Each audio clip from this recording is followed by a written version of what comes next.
setelah ada KPK, nah, mulai muncul situ, ya kan? Kalau nanti ada tersangka yang juga dari kepolisian, KPK-nya dihalang-halangi. Nah, nanti sekarang tersangka ada yang dari pihak kejaksaan, yang di polisi dihalang-halangi seperti itu, ya kan? Nah, kemarin ada juga tersangka yang kasihan BGN, ada dari polisi, ada tentara. Nah, ini bagaimana? Jadi butuh pemikiran baru sekarang. Siapa yang paling berat untuk menangani tindak pidana korupsi nanti di Indonesia, karena udah kejahatan serius gitu. Jadi jangan dibuat main-main. Satu aja lah penyidik, nggak usah banyak-banyak. Ngapain menyidik korupsi banyak-banyak? Ya, fokus saja. Apakah KPK, apakah Polri, apakah kejaksaan, atau dibentuk yang baru lagi? Karena ketiga ini udah bermasalah seperti itu. Ya, ini kan sebab akibat aja. Siapa membackingi siapa yang membantu siapa, kan bukan hanya jaksa di backup oleh TNI. Yang di luar juga kalau kita ngerebek, kalau di backup sama yang nggak jelas kan juga sama. Jadi perlu perlu pemikiran yang sehat itu. Jadi backing atau mendukung itu juga nggak perlu lah. Kayak partai politik mendukung presiden, mantan presiden masih mendukung itu nggak perlu lagi. Kapan Indonesia mau maju kalau begitu terus gitu loh, ya kan? Bagi saya, bagaimana sih menangani perkara pidana di Indonesia yang baik dan benar, ya kan? Apakah pertama harus ada laporan dulu, ya? Ada laporan polisi di polisi, tapi di kejaksaan nggak tahu laporan kejaksaan atau laporan informasi. Tapi di KPK juga ada laporan, namanya laporan kejadian. Di dunia ini kalau ada laporan berkaitan pidana itu laporan polisi. Jadi harus disatukan jadi satu dulu, baru nanti jalan. Kalau enggak ya akan terjadi hal seperti ini lagi nanti ke depan, lihat aja.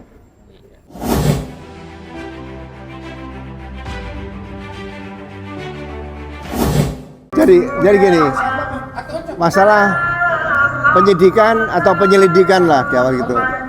Tindak pidana korupsi kan dulu sudah dibentuk KPK, karena dulu kan penyidikan yang dilakukan oleh kepolisian dan kejaksaan sebelum KPK lahir kan tidak pernah sukses nih. Nah, setelah ada KPK, nah, mulai muncul situ, ya kan? Kalau nanti ada tersangka yang juga dari kepolisian, KPK-nya dihalang-halangi. Nah, nanti sekarang tersangka ada yang dari pihak kejaksaan, yang di polisi dihalang-halangi seperti itu, ya kan? Nah, kemarin ada juga tersangka yang kasihan BGN, ada dari polisi, ada tentara. Nah, ini bagaimana? Jadi butuh pemikiran baru sekarang. Siapa yang paling berat untuk menangani tindak pidana korupsi nanti di Indonesia, karena udah kejahatan serius gitu. Jadi jangan dibuat main-main. Sekarang kan ada 3, penyidik Polri, terus penyidik tertentu yaitu kejaksaan dan KPK. Nah, apakah masih tetap berlangsung seperti ini ke depan? Sehingga kita hindari adanya konflik-konflik seperti kejadian yang baru-baru ini dan beberapa waktu yang lalu seperti itu. Itu butuh pemikiran baru lah. Kan DPR kita ini juga pintar-pintar seperti itu, ya kan? Ya, mudah-mudahan kalau peristiwa-peristiwa ini bisa dilahirkan siapa yang paling berat menangani korupsi, ya satu aja lah penyidik, nggak usah banyak-banyak. Ngapain menyidik korupsi banyak-banyak? Ya, fokus saja. Apakah KPK, apakah Polri, apakah kejaksaan, atau dibentuk yang baru lagi? Karena ketiga ini udah bermasalah seperti itu. Pak, yang menarik kemarin kan ketika penggeledahan ada TNI yang kemudian menjaga rumahnya Jampitsus, sehingga ada kecurigaan kayaknya nih polisi membackingi apa gitu. Kalau Bapak melihatnya gimana? Ini membackingi kejaksaan. Iya, kejaksaan. Ya, Kejaksaan untuk menghalang-halangi penggeledahan gitu. ya ini kan sebab akibat aja.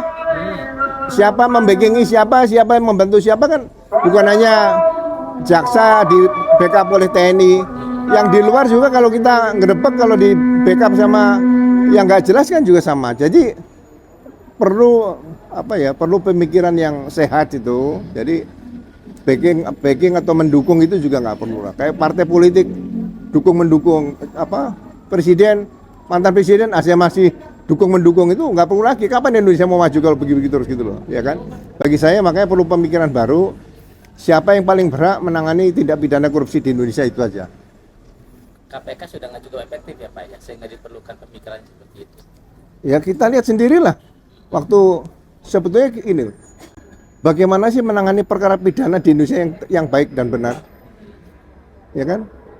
Apakah pertama harus ada laporan dulu, ya, ada laporan polisi di polisi, tapi di kejaksaan nggak tahu laporan kejaksaan atau laporan informasi, tapi di KPK juga ada laporan namanya laporan kejadian. Di dunia ini kalau ada laporan berkaitan pidana itu laporan polisi. Kalau di luar negeri namanya police report. Tapi KPK nggak mau menggunakan laporan polisi seolah punyanya polisi Republik Indonesia. Bukan.